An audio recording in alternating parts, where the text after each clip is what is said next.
Ayan. So, eto na yung nailagay natin kahapon na Rock Bros. Yan, 20 liters up to 35 liters sa tail bag. And then, idinagdag natin yung ayan dalawa yan left and right. Yan. Dalawang side small bag. Yun Yan. So, additional pa din siya, lagayan ng tools, or pwede din lagayan ng towel, or kung ano man yung pwede nyong ilagay, di ba? So, yan. And ito naman, actually to Yeah, ito, yan. Actually, yan, front, yan, chest body bag yan. Nakalagay sa chest ko yan pag nag-ride ako before.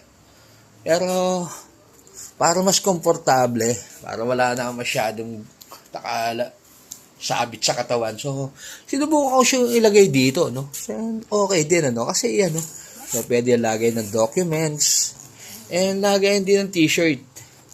O, diba?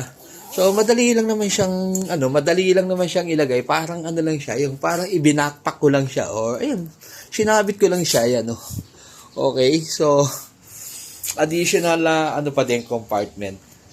Kaya talagang okay na to. Ready na to para sa mga road trip na gagawin natin. Malapit na yung bare months at yun yung pinakamasarap mag-ride pagdating ng bare months. Wala na masyadong bagyo. Alright, so yan lang yung masishare ko sa inyo for today, dito sa ginawa kong eksperimentong setup nitong ni CB or ni Puti. Na nga pala tayo ngayon? July 31 and then August na tayo bukas, 2026. So, malapit na yung mga gagawin nating rides.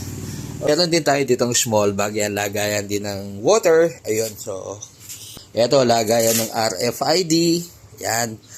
And laging ready yan, in case na magmalfunction yung mga barrier sa mga stall plaza. Yun. So, meron na rin tayong mobile holder and drinking water or bottle holder. So, yan.